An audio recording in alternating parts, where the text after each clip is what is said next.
Our 9 Health expert, Dr. Pal Coley, is back with us now to keep us fully informed and up to date, especially when it comes now to the Omicron variant. So we're hearing that cases of Omicron might actually be milder than prior COVID variants.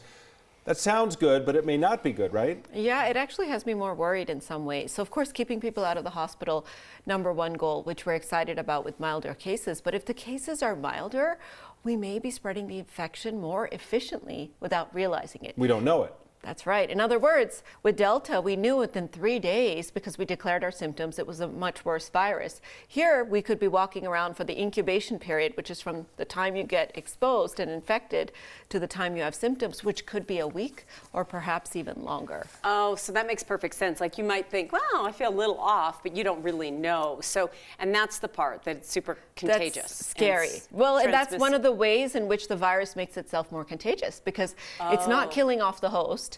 So viruses evolve like this. Stealthier. Yeah. It's not killing off the host. The host doesn't realize they're sick and they're spreading it around to more people. So we actually think there's 2 mechanisms by which it's more transmissible. One is that milder symptoms, perhaps longer incubation period. But the second is that R naught. You guys remember that number? Yeah, I remember barely understanding it then. Me too. Me too. Well, let's do a refresher. So R naught means if I'm infected, how many people on average am I likely to infect? With the original Wuhan variant, it was 2 to 3.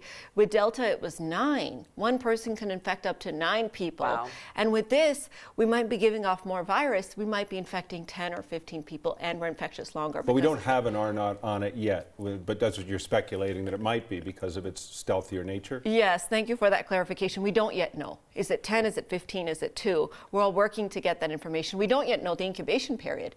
Is it the same as Delta? Is it the same as the original? But we think that it's more transmissible, and these could be the mechanisms. Are we starting to understand what the 3 vaccines are doing as far as Omicron? Are they effective?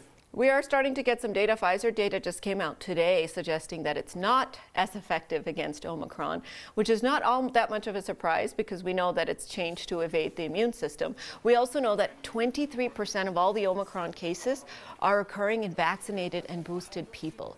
Again, another suggestion that this variant is evading our immune system. But the good news, we still think those vaccines are going to keep us out of the hospital. So that brings us back to this, because some people, It's sort of like the flu shot. It reminds me of how some years they don't get as good of they don't match it perfectly, I guess, to the virus itself. So it's still worth getting vaccinated or boosted. 100%. And the reason for that is, #1, lots of Delta around us. We know that you'll augment your protection. #2, you'll flex your immune system's muscle. You'll get it ready for a different bad guy. It may not be necessarily the one that you're training it for, but it still will be stronger.